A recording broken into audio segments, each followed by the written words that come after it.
મારી જગ્યાએ મારા સાનિધ્યમાં દરેક મંદિરો, દરેક સાનિધ્ય, દરેક જગ્યા પર કોઈ પ્રસાદ તમને આપે એટલે તમારે ના લેવો હોય એમાં કહેડાવી ભાઈ હું બહારની માતાનો પ્રસાદ નહીં ખાતો, અમુક અહમથી કે અમુક ભાઈ છે એવા હું બહારની માતાનો પ્રસાદ નહીં ખાતો, પણ મજબૂરી એવી આવે ને તો ભૂએ બધી માતાઓના પ્રસાદ ખાવા પડે એટલે એવી હોશિયારી રહેવું નહીં ભૂવાની જેમ. આ બધી ભાવ છે તમારા, કહું છું આ ગલતીઓ કહું છું. ના ખાવું હોય ના લેવો હોય પ્રસાદ તો ચાકીને તે માથે અડાડ દેવાય.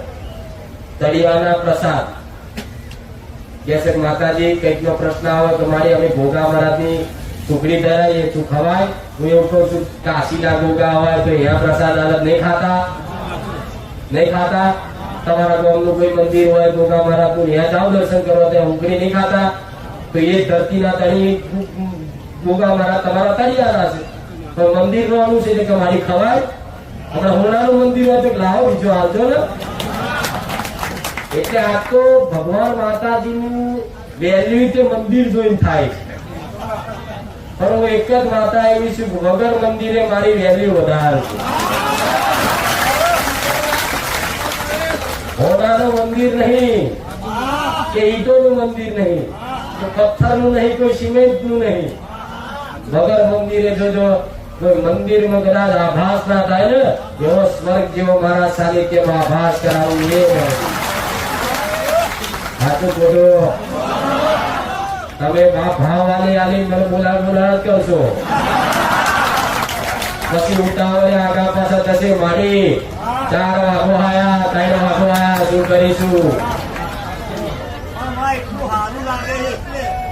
સારું લાગે છે તો જો મેં હમણાં એક પ્રવચન ચાલુ કરતા પહેલા એક વાત કરી, જો તમે મંદિરે માતાજી ભગવાને જાઓ દર્શન કરવા ત્યાં બેહવાથી જો તમને સારું લાગતું હોય તો સમજી લો એ દેવની કૃપા તમારી પર દ્રષ્ટિ પડી જાવ છું. ગમે જેવું દુઃખ આવ્યો તો ખાલી રવિવાર આવીને કોઈ માણસ ઘડી 1 કલાક એના આત્મવિશ્વાસ આવી જાય તમારી માં બેઠી. એક સમય મરવાની વિચાર લીધો હોય ને રવિવાર એક વખત આવી જાય ને એટલે મરવાના લઉં પડે.